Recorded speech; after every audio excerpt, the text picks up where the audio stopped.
Just noise. Get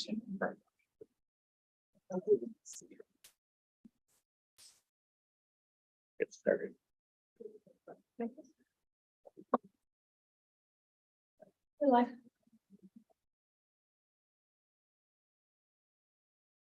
Good morning, everybody. I'll call the September 26, 2023 Upper Thames River Conservation Authority Board of Directors meeting to order at 9:30 a.m. And we'll start with the territory acknowledgement. We'll begin by acknowledging that the lands on which we gather is the traditional territory of the Arawandran, Anishinaabe, Haudenosaunee, and Nu'uathak peoples. The longstanding relationships to the land, water, and region of southwestern Ontario. Local First Nation communities of this area include the Chippewa of the Thames First Nation, the United Nations of the Thames, and the Munsee Delaware Nation and Delaware Nation of Arabian Town. In the region, there are 11 First Nation communities and a growing Indigenous urban population. We value the significant historical and contemporary contributions of local and regional First Nations and all the original people of Turtle Island. With that, we'll move on to number 2, modifications of the agenda. Are there any modifications of the agenda? Seeing none. Declarations of community interest. Seeing none. I don't believe there's any presentations or delegations. Excellent. So we'll move to administrative business. Approval of the minutes of the previous meeting, August 29th, 2023. Is there a mover? Scotty, second by Skylar. Discussion. Seeing none, all those in favor? Opposed? That is carried. Any business arising from the minutes? Seeing none. We do have a piece of correspondence from the Hamilton Conservation Authority. Is there a mover to receive that information? All seconded by Anna. Discussion. Skylar, please. Are other groups following suit? I have not seen any at this point. But certainly an interesting position. See how that pans out. Any other discussion? Seeing none, all those in favor? Opposed? That is carried. And we'll move on to reports for consideration. 6.1 Upper Thames Barrier position paper. Tracy, please. Thank you, the chair. I just wanted to provide this report. It was actually a motion from Skylar that had requested this, and it's something that the Upper Thames staff have been working on for quite some time. We've had a few changeovers in staff, but always having a bit of a challenge when we're dealing with structures, recognizing that there are many different purposes that dams and weirs can provide. Although we're usually focused on those flood control structures, they can also be used for low water response, for irrigation purposes, in some cases for firefighting purposes, low flow augmentation and recreational uses, to name a few. But really where those environmental impacts start to outweigh their benefit. Certainly we support decommissioning when there is more of that environmental decommissioning or environmental impact, and really wanted to ensure that the board were aligned with staff positioning when we're looking at these structures and their purposes, recognizing that sometimes it can be a bit contentious depending on the situation. Certainly Chris Tasker and Aaron are here to answer any questions that they may have. But really wanted to get some feedback from the board about this position and recognizing the various purposes that dams serve. Questions of the report? Skylar? Have any questions about a comment? Can I make it now? Maybe we'll have a comment when it's when we have a motion on the floor. Sandy? I'd actually like to make a motion, Mr. Chair, that we refer this back to staff to ask our legal counsel to help us with the wording. I like where we're going with this. What I'm concerned about is what's a valid purpose and who gets to define that or decide that. So given there's a wide range of those purposes, I'd certainly like to have something that our policy speaks to that's not do a wide interpretation before we actually pass it. So if there's a seconder, hopefully we'll refer that back. We'll get the wording cleaned up. I believe we do have a seconder through Anna. Discussion on the motion to defer back to staff for legal. I'd like it to come back at the next meeting. I don't think it's that big a deal. But it's getting a little greater certainty rather than making every change very contentious. There's a lot, like I said, there's lots of valid purposes, but who gets to decide the valid purpose? And how does it get decided? I think we need a little more certainty on that before we pass this. Certainly can agree to that. I think that there's no harm in having non-certainty is certainly not the best path forward. Given that a lot of these are contentious items with different views of what is the proper path forward. So I think that's a valid point. Jim, please. Yes, and I was on the same point as that is every area is going to have different reasons to make it very contentious. So I noticed in the case studies there, actually the final approval and decommissioning appeared to come through council. And I thought that was a very positive step for the area that was directly impacted. Further discussion?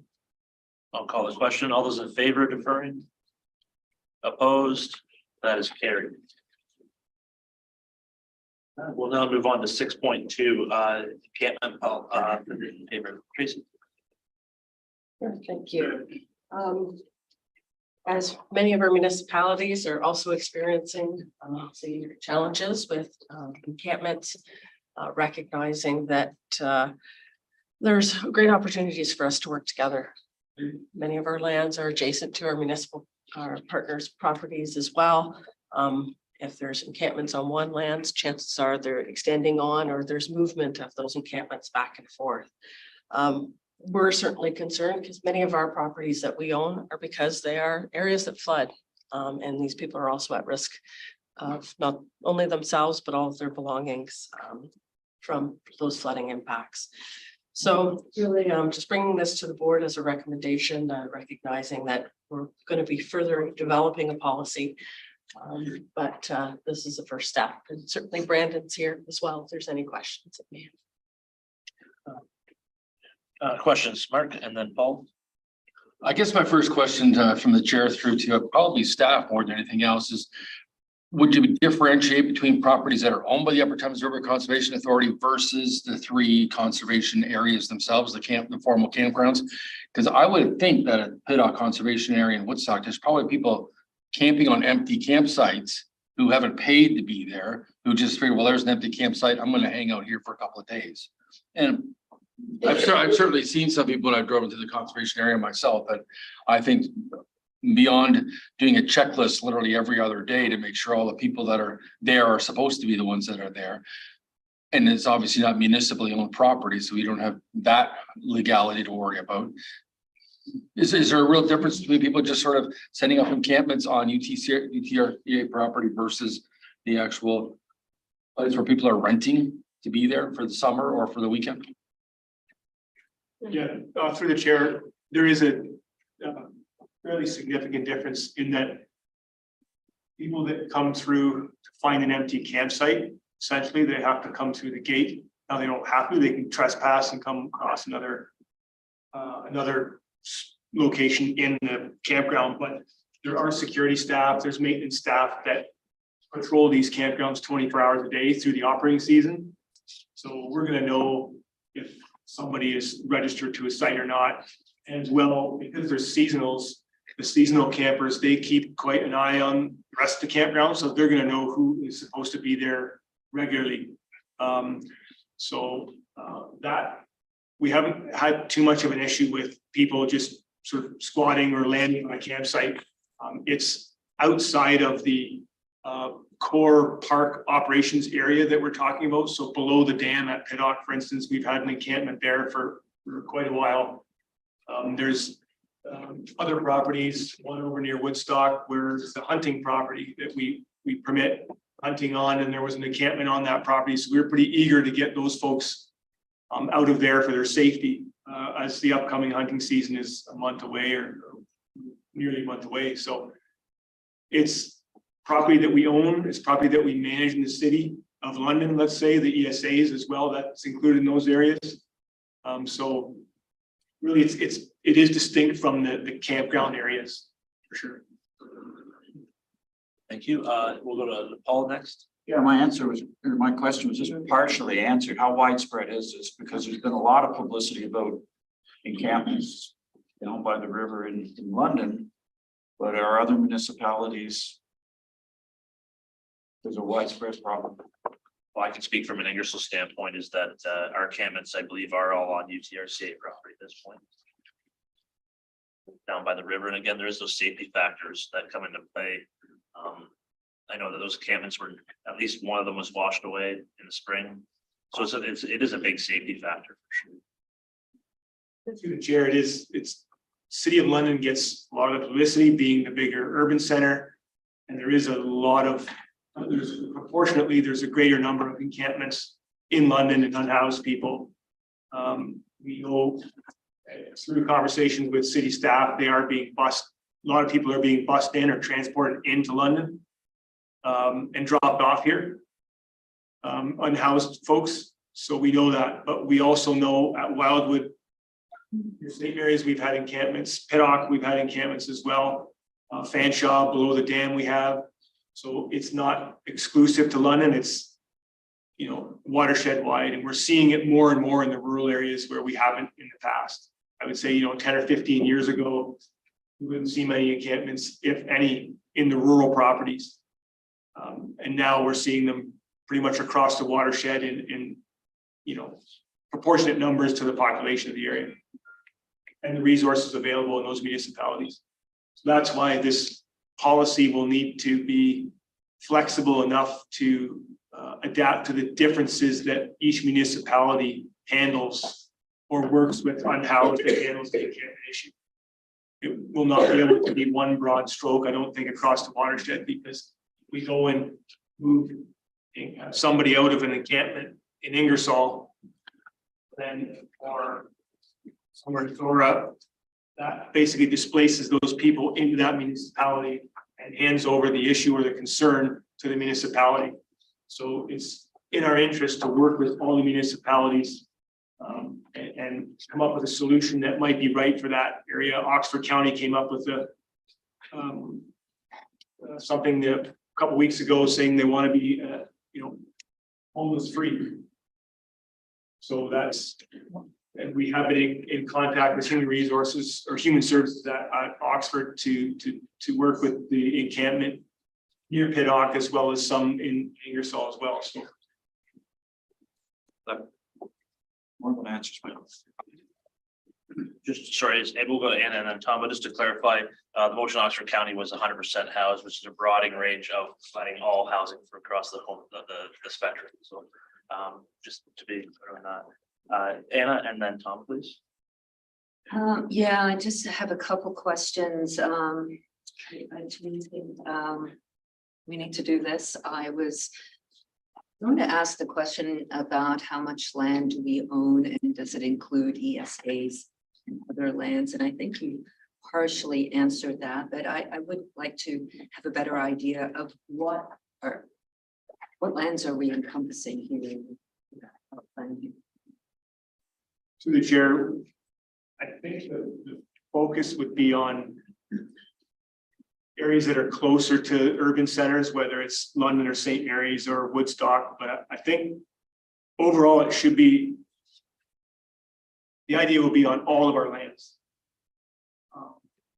If we're seeing people being transported and bused throughout the province, if we're seeing them encampments now on, properties that we haven't 10 years ago, I think that it's a good idea to include all of our lands, whether it's Ellis Swamp,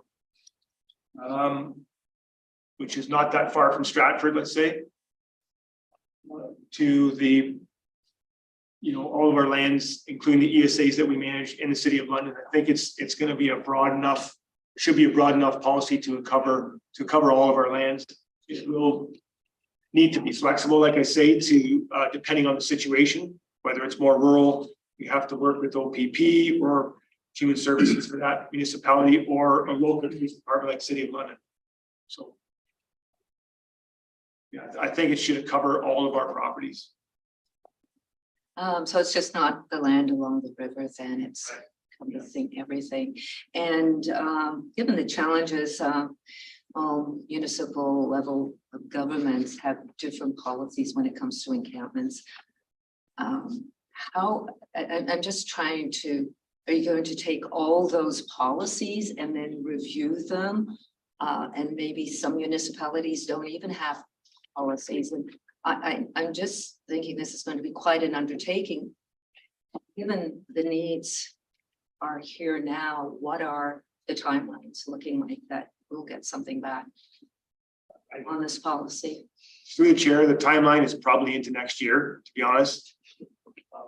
I think the City of London, and I'll say Oxford County are probably, to my knowledge, the furthest along in some sort of strategy or policy with unhoused and encampments. So I think we can start with, we've already had contact with those municipalities, so we can start there and try to formulate, look at commonalities in those different procedures and policies from those municipalities, and use those commonalities to bridge together the rest of the municipalities. There's some we may have to engage that we have that don't have any policies, and sort of use the other municipalities' policies to kind of bridge those other municipalities together. I think that's the key thing. Again, it could be very, very broad. It may be very high level policy that speaks to a few key points, and maybe it may have to work into a policy. This is the policy in the overarching framework, and then the actual procedure on the ground may have to be tweaked and be a little bit different in each municipality to cover off the nuances in each area. Tom? Thank you, Chair. Just have a question pertaining to ESAs and whether that also includes potential Section 28 lands, because we do regulate Section 28 lands for building, and these are semi-permanent structures, and likewise they would be flood-prone areas. So I'm just wondering, I know not necessarily all ESAs are Section 28, but sometimes there's a relationship. So if that's being considered or not. Everybody hear the question? Yeah, through the chair, would you be able just to review the question? Yeah, so the question is it Section 28 lands as well as ESAs, and how does that affect them? Is that a fair interpretation? Sure, yeah, it'll be pretty much all of our lands. The Section 28 are floodplain lands. It'll definitely cover off all of our properties. And whether that's floodplain, wetlands, woodlands, agricultural properties, pretty much all of our lands, the policy should cover how we should proceed with the issue around encampment unhoused. The second part of the question, I believe, was about structures being built in Section 28 lands. As we don't usually need a permit. Obviously, there's been unhoused people are building structures within the floodplain area, and would the policy speak to that? Yeah. Sure. Yeah, we'll obviously work with our planning and regs staff to ensure that we have language in there if need be. Obviously, these are temporary structures, maybe some not so temporary, I guess, but they're temporary structures that are built by folks that are not aware of any of these regulations. So the first and foremost, I think, piece to these is the health and safety of the people living there, as well as the ecological impact with the garbage and other materials and biohazards and that there along the water courses and along on our property, as well as when staff have to engage these folks. There's a whole suite of issues that we do deal with, mental health component, sharps, biohazards. So we'll definitely work with planning and reg staff on that, but I think the bigger piece before we even get to that is the health and safety and the ecological impact. Thank you, Mark. Yeah, I guess my question really was somewhat answered there too, because I was concerned about the, let's call it garbage or the waste from an encampment site. You certainly wouldn't want that washed away into the river as far as sharps and or anything else that might be deemed garbage. But the end of the day is, I guess my question would be is who would be responsible for paying for the so-called cleanup, even if an encampment was left on a shore somewhere and it wasn't washed away. So at some point in time, it could be quite a challenge for the UTRCA to be paying for a lot of these cleanups, as we've seen in the city of Woodstock, where one was built on the edge of Cedar Creek, which is the old golf course on UTRCA managed land, not owned land. And then all of a sudden, the Ministry of Transportation gets in on it because it was on the 401 overpass, basically onto the 401. And you kind of think, well, who's responsible for cleaning this up? And there had to have been at one point over 30 people living there. So it wasn't a tiny, small encampment that had to be cleaned up. So that's what my question, I guess, is the expenses. Who's gonna clean it up with those associated risks? From the chair, areas that are owned by the Upper Thames, we would be responsible for cleaning them up. Unless it's in an area where it's Scheme 43 land, where the municipalities manages those lands, then we'll work with the municipality together, likely to bear that responsibility to remove those folks off of those lands. As far as London ESAs, right now, the City of London pays for those encampments to be removed. So we do deal with some of those encampments in the ESAs in London, out of the ESA operating budget, but a lot of times the City of London will contribute to that as well. So I think it's a bit of a mix, but we will definitely have to bear a lot of the costs on our own lands. Sandy, please. Thank you, Mr. Chair. Through you to staff, I don't know if it's Brendan or Justin. I don't see Jennifer here. Brendan just raised a really interesting point in that our staff are going to be dealing with people who have mental health challenges. And I'm curious to know what sort of training and support our staff are getting to deal with people in that situation. Through the chair, I can start. And most of the staff that work with these encampment cleanups and come in contact with the unhoused are provincial offenses officers. So during that training, we do receive annual training, refresher training for our use of force, as well as in the last couple of years, we have added a mental health component into that training. So that's a really key piece that it doesn't go, it's not the full suite of training that we require, but it's a good start.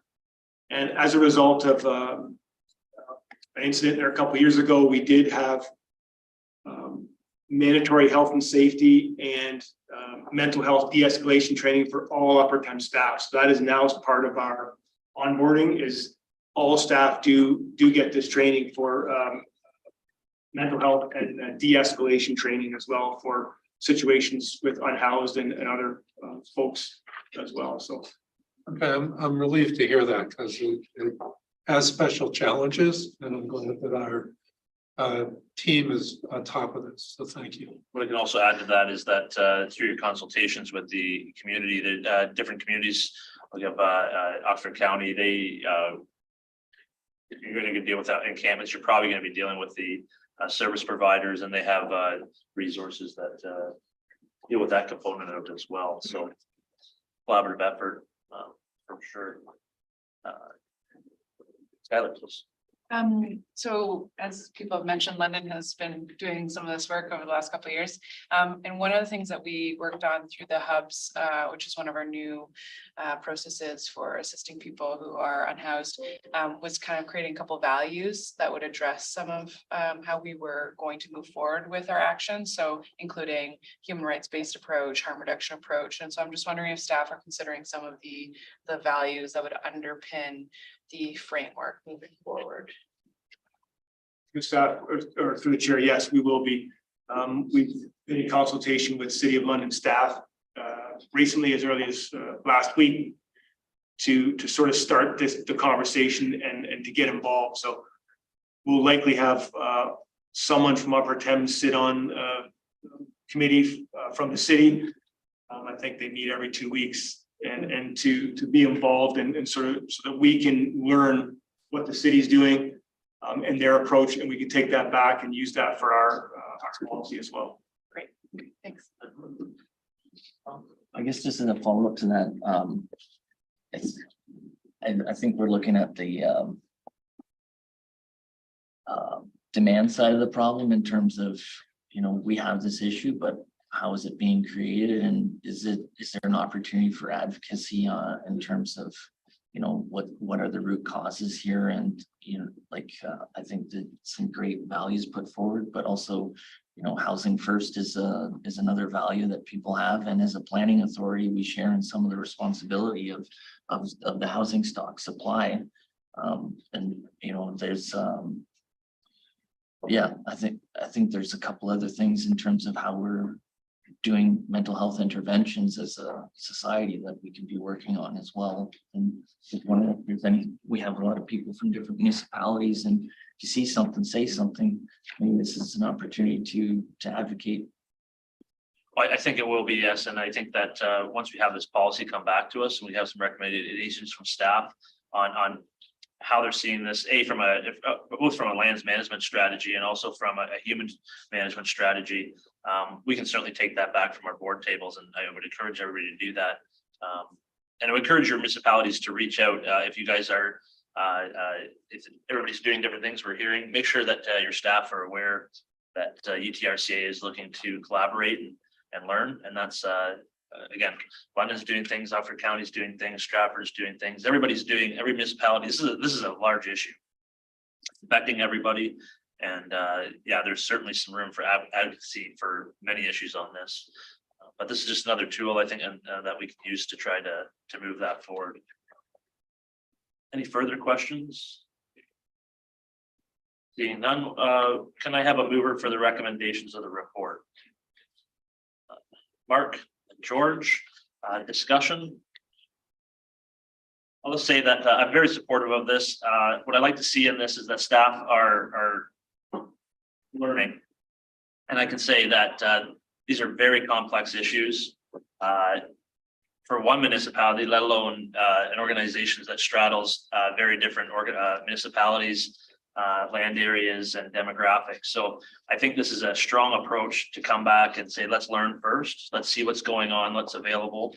And certainly then they can advise on the situations and to have the proper training and have, when something arises, they can have some guidance on how to deal with that. So I certainly applaud that. It's certainly not going to be an easy task, but I think it'll be a worthwhile one, as there are a lot of things to know about landowner rights as well as human rights. So we'll look forward to that.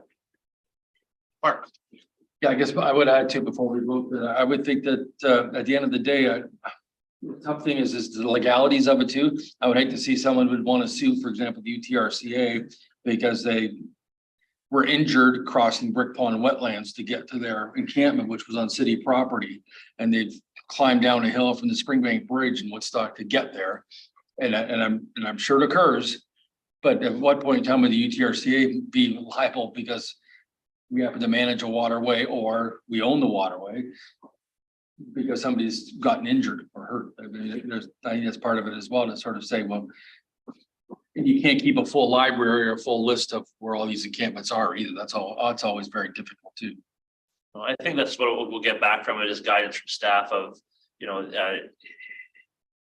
there may be an encampment in a rural area that is not floodplain, but it's, and that may not be a big risk factor, but if someone is living right below the dam when it's a flooding area, that may be a higher priority because the life and limb is at stake there. So certainly this is going to be a broad ranging, as stated, policy, but really about guidance and understanding the issue. And I think that's more important than necessarily moving people from an area, but staff having an understanding and us having an understanding of how this affects our lands and our operations and our partners. Further discussion? All those in favor? Opposed, that is carried. Great discussion on that, and we'll move down to number 6.3, updated strategic plan. Yes, thank you through the chair. As we're embarking on many of these strategies and many of these challenges, this is concerned about, and recognizing that we have legislative requirements as well for the base resource management strategy, our conservation and land strategy, as well as all of our operations plans for our structures. It really kept coming back that our current strategic plan needs to be updated as well. We're in a very different legislative timeframe. We still recognize and value the actions, the on the ground implementation of that plan, but just needing a little bit more broader values and goals associated with that.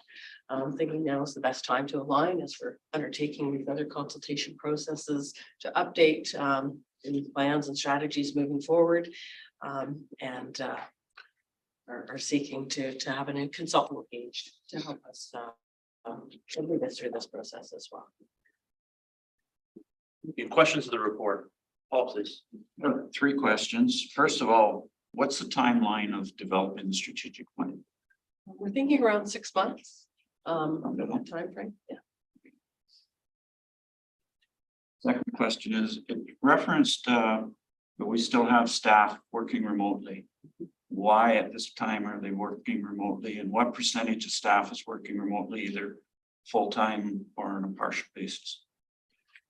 Through the chair, we do have a remote work policy to allow staff to work up to a maximum 50% of their 2-week pay period from remote, but that's also having a remote work agreement in place with their supervisor, and we're also recognizing that's a maximum amount too. So staff right now, we have 38 remote work agreements in place and just over 100, 104, 105 full-time staff. So with that, again, there's usually some rationale provided for the working from home, and like I say, it's a maximum of up to 50% time, but staff seem to appreciate that. It has to be a benefit to both the employer relationship, and it's time bound. Right now, we're reevaluating those work arrangements at the end of February so that we can see how things are working. In some cases, people just like a day at home without distraction to work away at grant applications or budgets. So again, depending on the reasons, and we'll be reevaluating that to see how it's working. But it seems to be well received by staff, and another way to retain and keep employees. So a follow-up to that would be, so these agreements are reviewed on a regular basis, and it's not set in stone. Okay, as circumstances changes on both employee and employer side, the agreements can be changed. Absolutely. And my last question is, what's the total budget for developing the strategic plan, and how much of that is slated for consultant fees?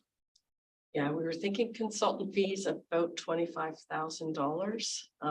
So putting some feelers out for, again, when we develop our RFP, what scope of that engagement we're anticipating from the consultant. As we're working on our other strategies, we'll be doing a lot of work in-house as well. So that's where the budget is currently right now. There's not a specific amount for in-house. We just kind of estimated the This is just what staff's, okay. That answers my things. Yes. Yeah, thank you. And definitely in agreement that we need to update our strat plan. 2015 is quite a ways out. And given that we're looking at implementing this maybe in the next 6 months, do we really know where we are with the legislative changes that are coming to us, and just trying to align those changes? Ask a question. New minister. Through the chair, I can say that when it comes to our mandatory programs and services regulation, I think there hasn't been drastic changes to that. We know where the Conservation Authorities Act is right now. We're still waiting on section 28 to be proclaimed. But the text is there, so I think we have a better idea of where things are yet to be finalized, but again, a better sense of where things are going. Again, we can't presuppose the outcome of changes that the province may wish to make. But again, as an organization, we're trying to align the strategic plan with these objectives that we have with our watershed-based resource management, our land strategy, all those other legislative requirements that we're required to undertake as well. Yeah, just as a follow-up, just a comment. On page, I guess, 15, we're going to, when it comes to our values, recognizing the significance of and contributions of our Indigenous population. And I know we do recognize at our meetings, but I would like to see a little bit more when it comes to our values, working with the Indigenous community, given that we do take care of their land as well. And just want to make those comments to see that significance, that change in our strat plan as well. I can certainly comment to that. That would be, that'd be a great part of the consultation process where all board members and the communities will be able to have that input to be able to certainly we need to, I think, agreement that we need to go in a new direction or have a plan for a new direction. So that will be part of the consultation process for sure. Tom, I believe you had a question. Yeah, just some learnings from my own municipal context. We're undergoing a similar process, and one of the things we've done in conjunction with the strategic plan is a comprehensive service inventory. And by marrying that with the strategic plan, we're coming up with a set of key performance indicators. And I think that might be a useful tool, especially when we do look at the legislative changes and we do have minimum response times. And likewise, I think it's a pretty good adage that things that are measured improve. So I just put that forward that maybe we look at a suite of key performance indicators for our various service areas. I certainly second that. When we went through the Oxford County strategic plan recently, that was, if you can't measure it, how do you know what you're doing, right? So I would certainly second that may be a part of it. Any other questions? See, no, Mark? Would the UTRCA ever be required to do any kind of public meetings along the way, or not necessarily to update us something as big as a strategic plan, sort of like you would in a county or a township? And through the chair, that was our intent, to engage the consultant to assist with those public consultation pieces as well. And the external engagement, whether it be through partners or specified user groups. But as well with our watershed-based resource management strategy, that has a public consultation piece. So there's certain strategies that we are undertaking that include that. And I know Emily and our marketing communications team have been working with some of the new platforms for web-based consultation and engagement as well. So landing on what will serve us best as we embark on these engagement and then to have that engagement for other projects moving forward as well. Further questions? Is there a mover for the recommendation that to engage a consultant? George, discussion? I'll just say that I think staff are bringing this forward. I agree that we've moved in a different direction, even from our where we were with our environmental targets. The landscape has changed drastically, and we need to have that.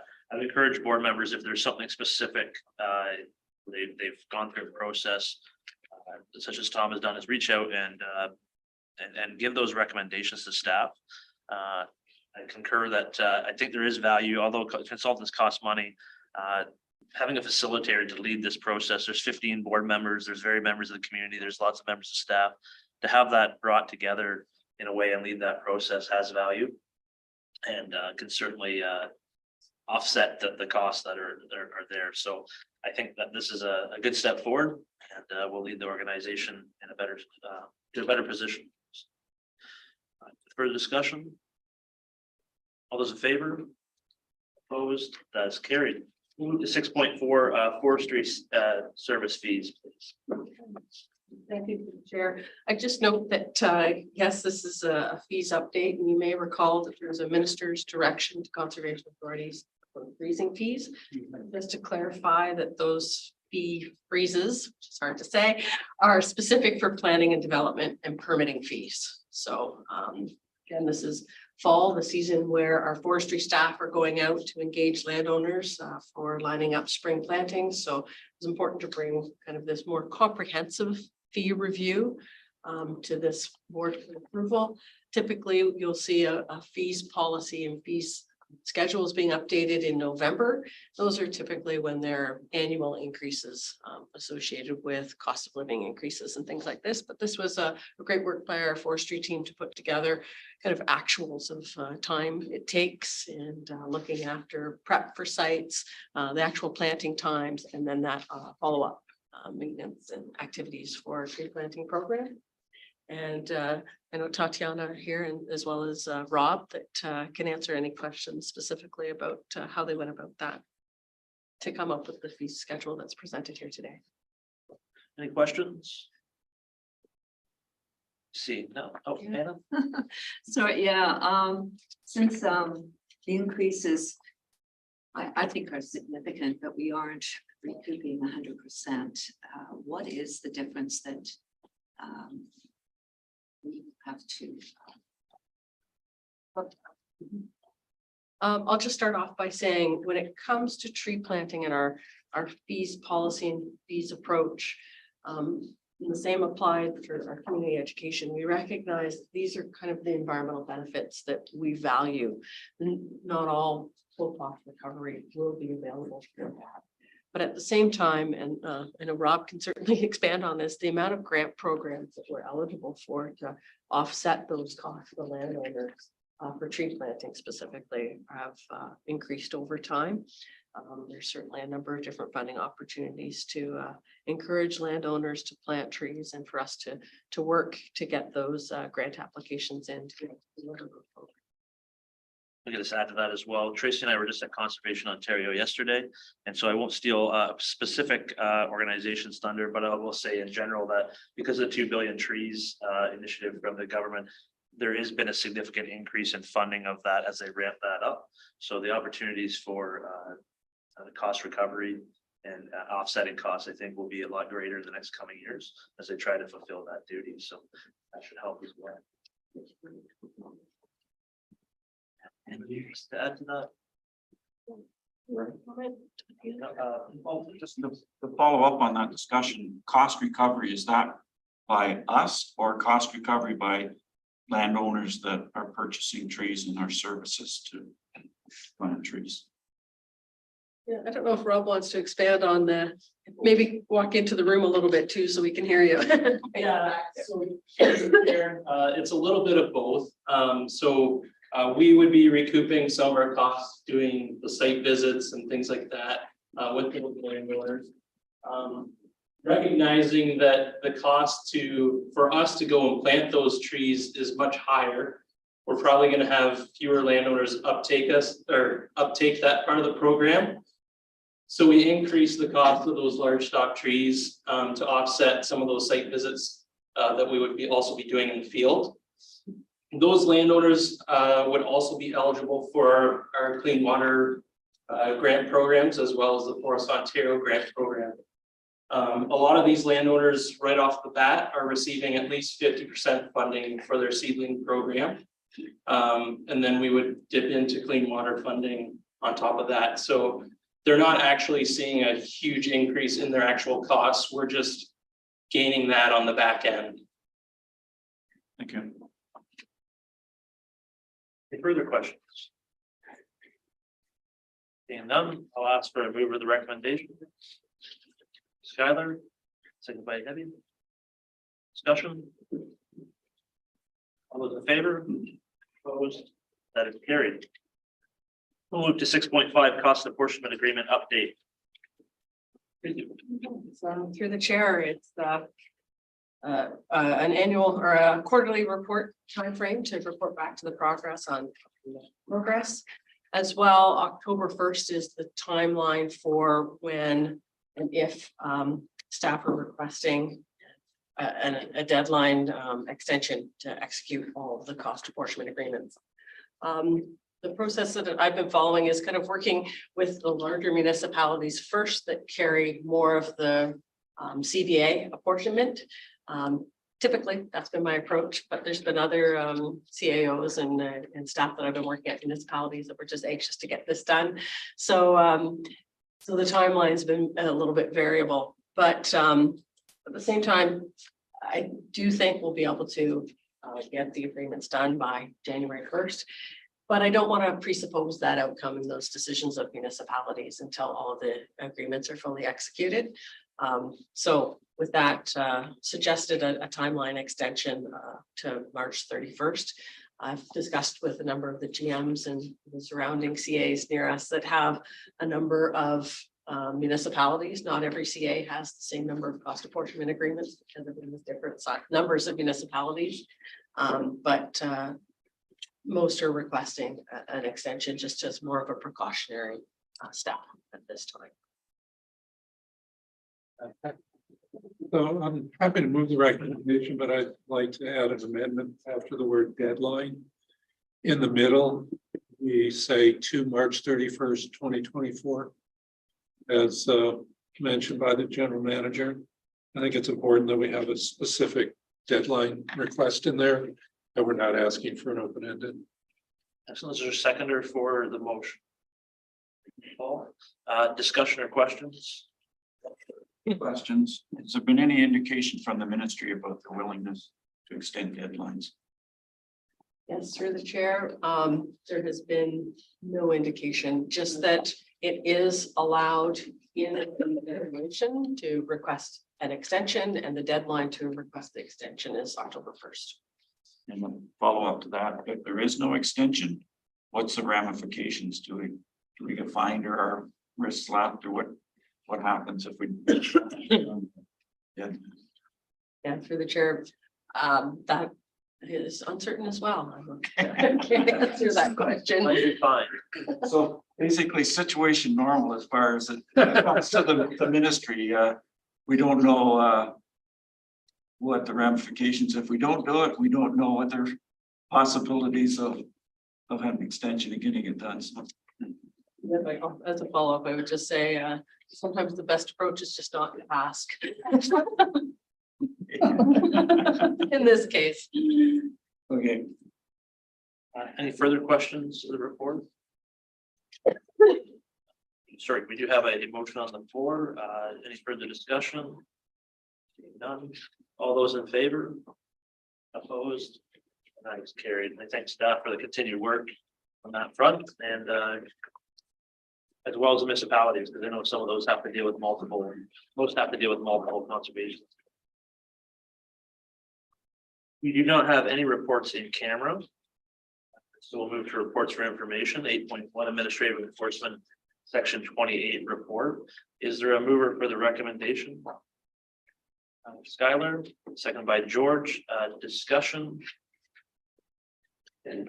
Through you to staff, just out of curiosity at this stage, of the 24 permits that are still in process, how many of those, just off the top of your head, are beyond the CO guidelines for processing?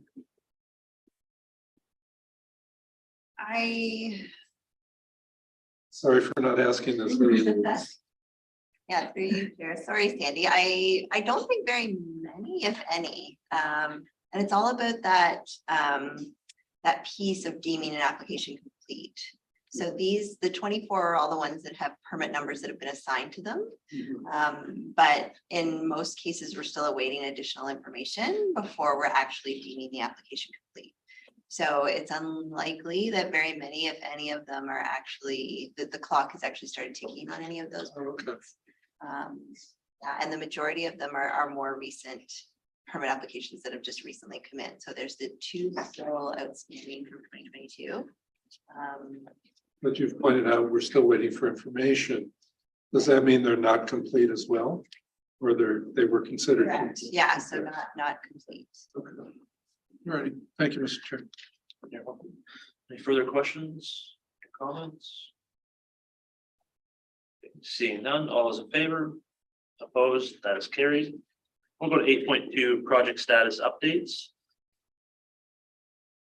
And is there any questions of that report? Seeing none, is there a mover and a seconder for the recommendations? Anna, Debbie, discussion? Again, I really thank staff for this, and we will have some other items that we've voted on today be added to that. It's a good reminder of just where we're at, and we all live busy lives, and sometimes those things slip through, and you're like, oh, what happened? So this is a good way to do it. Discussion, none, all those in favor? Opposed, and that is carried. 8.3, 2024 preliminary budget discussions. Is there anything you'd like to highlight? Yeah, so through the chair, this is just to highlight, this is some information back at this time, anticipating that a more fulsome report will be provided in October. But wanted to get back to a few of the things that were asked or requested from last meeting, specifically about staffing needs and the reserves and where we're at with those. Both are provided, but generally kind of speaking to some of the items that we discussed earlier in the meeting with our lands, recognizing additional effort required with lands, dealing with encroachments and things like that, and liabilities as such, with more people accessing our lands since COVID. That was a good thing and a bad thing. People discovered our properties, but also needing to make sure that we're limiting liability with people accessing those parcels and maintaining them. And also asset management planning. Certainly something that our municipalities have been doing for quite some time. We do manage assets, but we have not had a comprehensive asset management plan. As well, when with changes to timelines, we certainly recognize that in order to assist with expediting approvals, having up-to-date mapping and resources available, not only for our permitting processes, but also municipal processes to ensure that zoning applications and site plan approvals can run smoothly when everyone knows where those hazard lands exist, and keeping those up to date with staffing needed, everything from GIS capacity to engineering support, dealing with and having some regulations assistance to work through those regulation processes too. And then planning. And again, we all know that faster approvals are required through the planning processes, and also recognizing that the lands that do remain are often those complex areas or complex sites, that it's not as easy as just taking a look at a map and saying, okay, oftentimes it's looking at changes to where wetlands could be, or where these areas were typically were not looked at in the past. So again, having that additional staffing to make sure that those can move smoothly, as well as the supporting IT. We want to be able to do more things online, and having all of our information, whether it be our land strategies, and our strategic plan, as we just mentioned, but also planning portals and things like that. Many of the municipalities are going through and using cloud permit now. I understand the City of London is updating their IT infrastructure as well to streamline those processes. So those support needs as well in IT are rich. As for reserves, it was mentioned at the last meeting, it was looking like, yes, we have less than 2 months in operating reserves. Well, the numbers are provided in the table there to really kind of reflect where we were at the end of 2022. That table will be updated this year as we end out 2023, but really anticipate a reserve policy after we have the audit completed in the spring. So we'll be bringing that back at that time. So that's to answer some of the questions that the board had asked last time, but again, the following report. Questions? Yeah, first of all, thanks to the staff for providing the information that we asked for, especially on the staffing, and by the format that you put it there, made it really easy to break down to see where all these extra people are going to be hired. Is it fair to say that the additional 9 or 10 full-time employees are because of the changes to the legislation? Or are there things in there such as improved asset management and the other things you just mentioned as far as IT and that we would have moved to anyway without kickstart that the legislation has put in? Yeah, through the chair, I would say that the initial hires are because the legislation is requiring us to, but for maintenance of those positions ongoing. Some of them maybe because of asset management planning, but for the most part, because to deal with these legislative changes, especially when we're dealing with planning and regulations and mapping, those changes and those timelines are really driving the need for additional capacity and staffing to do those things.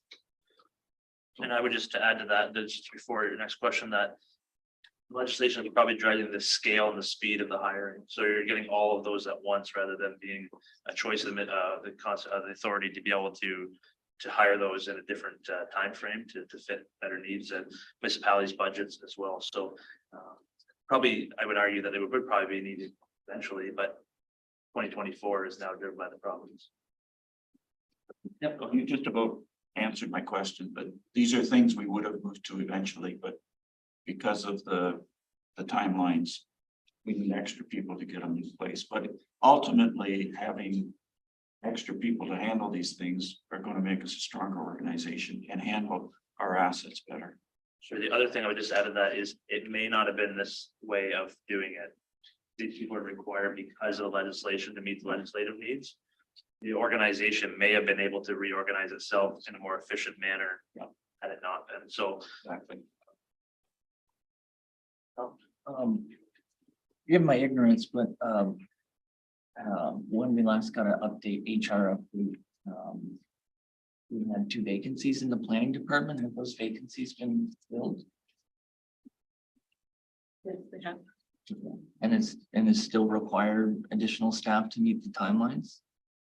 Yes. Has there been any savings from the lack of commenting on heritage? We did have increased timelines, but we also had decreased obligations. Through the chair, it really hasn't decreased our review. We're still looking at those same reports for wetlands because wetlands still serve those hydraulic functions to serve as sponges for flood control. So we're still commenting on some of those aspects for natural hazard perspectives rather than natural heritage perspective. It really wasn't a tremendous amount of staff time that we were using to comment on the additional heritage aspects of those EISs, for example. Well, for the wetlands, isn't it just environmentally significant wetlands, not all wetlands? Here, under our regulations, it's all wetlands. Okay. Follow-up questions after. perfect. What it's all about is this is a totally different process than what we're used to go into. It's going to be very hard to look back on past budgets and see correlation with the new budget, given the change in business model that the province has wanted us to follow. So it's been a long process for staff to get here. And I can say as well that when we're at Conservation Ontario, there was conversations and it's been difficult for staff, especially with category ones. Staff did an excellent job of offsetting costs through grants and applications when everything was cohesive, I would say. When it's broken out, those category 3 programs that we're seeing that are in agreements are the ones we get other grants for. We talked about that before. So it's less likely that we're able to get an offsetting funding for category 1 programs. Some conservation authorities were putting that full tab on the municipalities already, so they're likely to see less increase because they've already had that burden put on them. Staff was doing a better job of offsetting those costs. Now it's hard to do that. And with increased responsibilities in category 1, you're going to see more of a burden put on there. And so we're going to have that conversation about reserves and where we see how much we have, how much we take that burden off municipalities in category 1. It's a difficult situation. I've talked to others that are looking similar to what we are. And I would, even the ones that are maybe not as large increase this year, I question whether they're doing a deep enough dive into how it's going to affect their organization and how you're going to see, maybe not this year, but next 2025, 2026 budgets be affected. So I would caution just if we're going to do some comparisons out there to conservation authorities in the future, there's just a lot of variables that are going to affect how budgets are going to go up and down. But I'll leave it there. And Tom or Jim, sorry. Thank you, Chair. I think you answered most of my question there when you started talking about the other conservation areas. Because I just wondered if we had any information relating to, is this affecting all conservation areas? It's all over the map. It's all over the map. Depending on past business processes and how they were affected. Smaller municipalities who didn't provide, smaller authorities that didn't provide the range of services that we do. Weren't really using the grant opportunities as much. So it was just the basic operations. Municipalities were paying the full bill. They're still paying the full bill. They may not have a lot of category 3 or category 2 programs. So it may not affect them as much. But with, like I said, staff was very good at offsetting grants and applications. Now they're not able to do that for category 1 because it has to be broken out. And so it's we're facing a larger impact to the organization and hence our municipalities. So what's the cost recovery plan if our planning fees are froze Those passed on to municipalities. on an apportioned basis? Under category 1? Another unintended consequence. I'm sure the province didn't have that in mind, but. Yeah. Questions. So for the October meeting, the rest of the information that the board requested in August, they'll be on that agenda, is that correct? Okay. So I just wondered, does the board feel that it got the information that it wanted?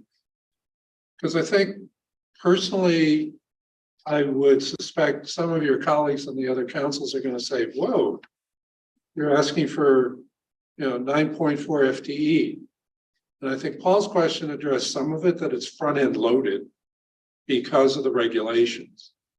But at the same time, you're going to get your other members of council are going to ask questions because they're not going to have the opportunity to sit around this table to get the information. So, I mean, my question to the rest of the board is, what other information are you going to need between now and October to be able to deal with the budget and then deal with the budget when it comes to your council? Is this enough to answer the question about increased staffing as an example? I'll just start and then I'll go to Skylar. Is that I think if I was add on to that, if I was able to have to say to Oxford County councilors or Ingersoll councilors, if there was ability to see what legislation is specifically driving that and the decisions that were made. I'm just want to watershed-based resource management strategy. I want to be able to point to the legislation that said this is where that was driven. This is something new that was not added in the past, and then this is the results of why it's happening. There's no business plan or just a little summary of each one of those that you can pass on to them so they can read. Yeah, and I was gonna add, our budget gets tabled in December, so I think we'll have one more meeting here before then, if I'm correct, in November. So I think that maybe the London councillors maybe can chat before and come with any questions to the November meeting and have those resolved before it gets tabled in December. Anna, please. Yeah, just as a follow-up to that, will the UTRCA be making presentations at our budget sessions? How does that work? I know in the past, we've come to our budget process and we do the budget process, so that's sort of the conversation, but will you be reaching out to all councils and Yes, through the chair. With the City of London, we've been participating through the multi-year budget process and putting in business cases for legislative changes, for example. Been engaged as far back as July. So there's been those conversations going.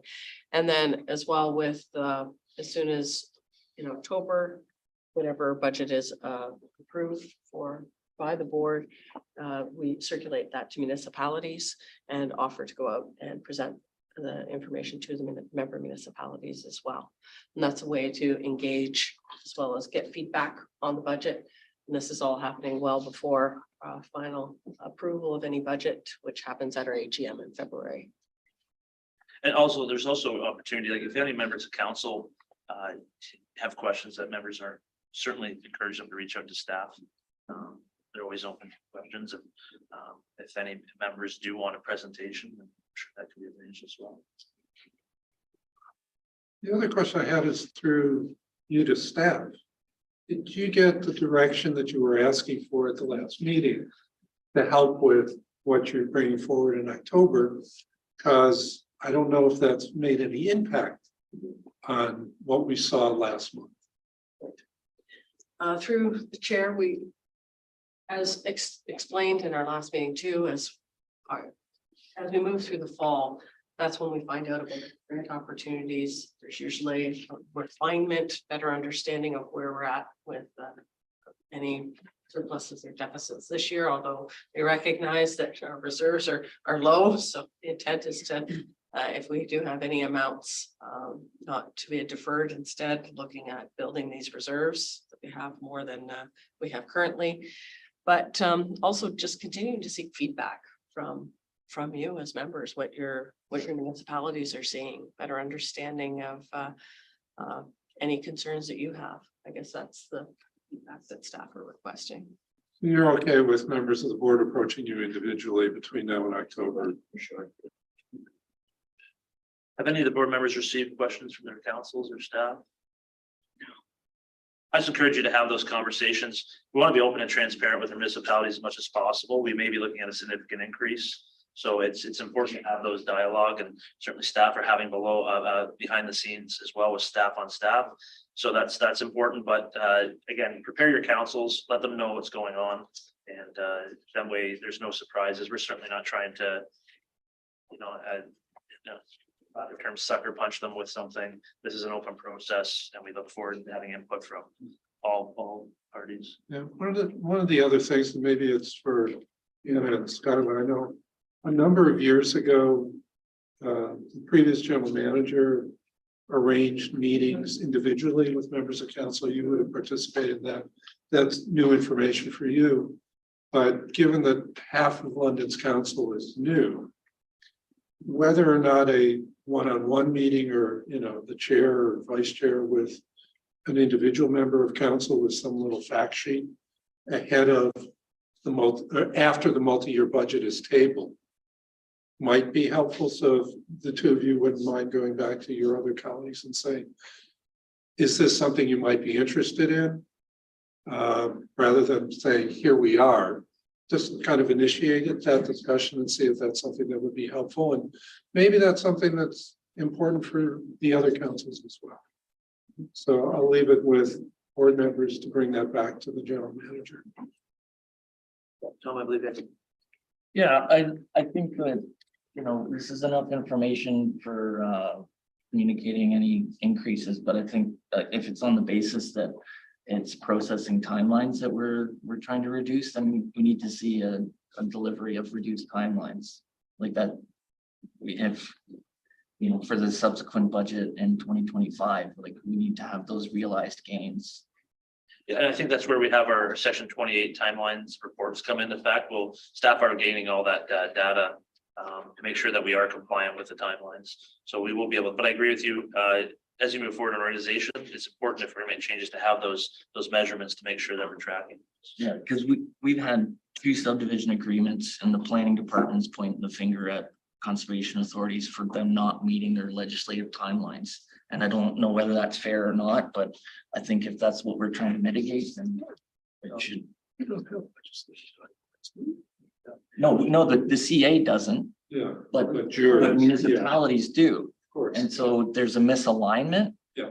And that's causing friction, because then we don't even have the ability to render a decision because we're beyond our compliance period. So technically they can go to the province at any point. Right. So that it's not constituting good planning. And you have to pay back the fee. So what I would say in that is always reach out to staff with questions and encourage dialogue. having that dialogue and getting answers, if it's with staff reaching out. Certainly staff is open to providing information they can. There could be valid reasons as to why that is, whether it's an incomplete application, they're complex cases. The application just may not be ready for consideration.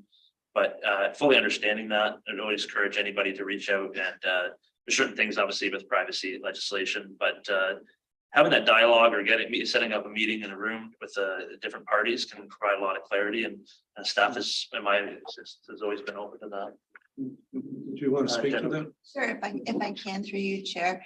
I think over the last few years, we've certainly been challenged with our Planning Act applications and providing comment, which is different from our permitting process. So our planning staff have been really challenged to try and meet the municipal deadlines for Planning Act applications over the last few years.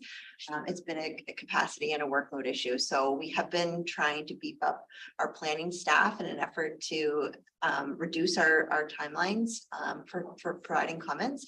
But we certainly are under some pressure now with the changes that have been made through Bill 109 to Municipal Planning Act applications, where municipalities are going to be forced to issue refunds if they don't meet their prescribed deadlines. So we've been having quite a few conversations with our municipalities about what kind of timelines they need us to meet in order to achieve their timelines under Bill 109. And it's going to be challenging. In some cases, they want 2-week turnarounds from the point when we receive an application when we're to the point where we're sending our comments back out. So on those applications where technical review is required, that's where it becomes quite challenging for us. So it's not only reviewed by our planning staff, but it needs to potentially be reviewed by our engineer, our ecologist, and our hydrogeologist. So that's where we're definitely feeling like it's going to be challenging. I think we've seen some real improvements in terms of our commenting timelines, but we still have a ways to go in order to achieve some of the timelines that our municipalities are asking us to. So we're working on it.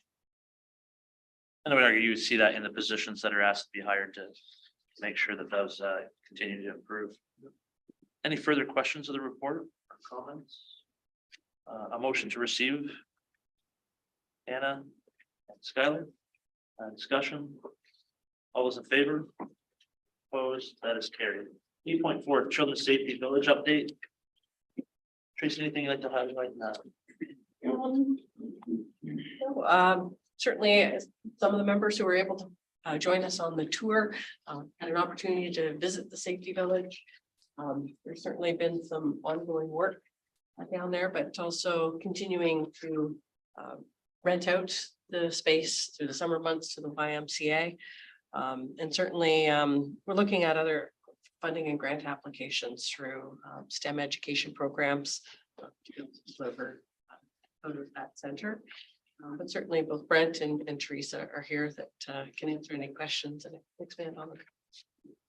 Any questions of the report? I was wondering if there's any consideration for the fact that the Children's Museum going into 100 Kellogg also will have a municipal safety village component. So potentially duplication moving forward. Well, just to clarify, this will not be a safety village anymore. It was previously, and they've canceled that. So That makes sense. further questions? Oh, Skylar, How happy were the other people to get the electric cars? I'm jealous. I saw that. I wasn't offered. Windsor, Hanover, Brandon, Peel, very lucky. I'm very happy to see them be fully realized, but Further questions?